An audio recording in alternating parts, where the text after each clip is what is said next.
معلوم اختر حسین د ډوغلګو. تاسو د خپل پلار ولې وجلی دی؟ سر زما څه ګناه ما ورسره قاسم نو سر غیر سره نه دښمنۍ را سره نه و سر خو ما به دې وویل دغه که تلم منزله د جمعې منزله سر او زما وراندار ولګه اړی ته راځو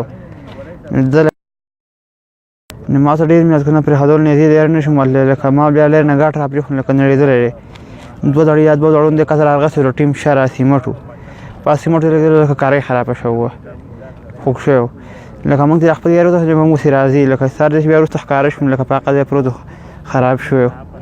تاسو چې دی په ګټ باندې وش تاسو په کور کې نور څوک موجود نه و؟ نه ما دغه وراندار پاټۍ کې موجود وه او مور مې وتل به لکه ما خپل ورون کتل به پاټۍ کې موجود نه وه. سر ما له خپل یار نه شو ویلی یارېدم. ستا ورندار به د دې خبرې ګواهي کوي چې داسې واقع وه؟ بالکل به یې کوي. ستا عمر څومره؟ سر یې عمر خلاص باندې شو 18-19 کاله به وي. او د پلار دې څومره؟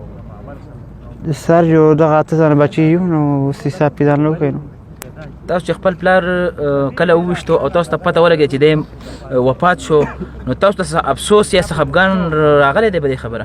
بالکل سر راغلی دی خو لکه ما د خپل یارې څه ویلی نه شو که نه د خپل یارې مې دا کار بیا کړی دی په ناکل مې دی. د هغه خو به جنازه هم نه شوي که نه تاسو به داسې ښخ کړی؟ او سر دقسې لکه د یارې لاس چې ما چاته څه ویلی نه شو لکه جنازه یې نه ده شوې؟ نه سر.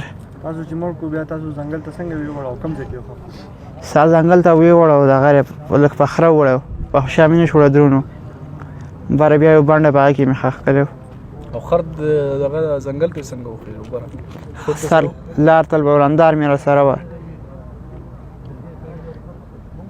لکه دا خر ته خېجولی هم ستا سره ورندار دی او بیا یې وړی هم ورندار دی او کنده چې ول تاسو کومه کنله هغه د سره هم ورندار وه؟ نه کنده کې موجود نه وه سر.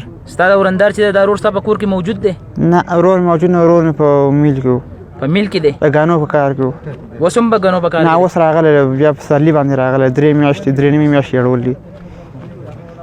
ابتدایي رپورټ خو داسې ده چې د 6 وروڼه دي کوم چې شادي شوده دي د واده نه ده شوی. موږ ته داسې څه خبرې شوي دي چې د پلار نه واده غوښتو ورته ویل چې څه جایداد خرڅ کړه. موږ ته دا خبره هم راغلې ده خو چونکې دا ملزم چې کومه خبره کوي نو دا کور کې په پلار باندې یو ډېر غټ غلط الزام لګوي کوم چې د یو پښتون په حیثیت سره زما خولې له نه راځي چې هغه زه ووایم چې لکه دا په کور کې داسې د پلار یو داسې حرکت کوو چونکې هغه ایج هم داسې 60 سال موږ به ګورو 60-62 سالو چې آیا دې کې حقیقت د ده شته که نه دا په د خپل پلار یو الزام لګوي. نو انشاءالله دا هر څه به کلیر کېږي.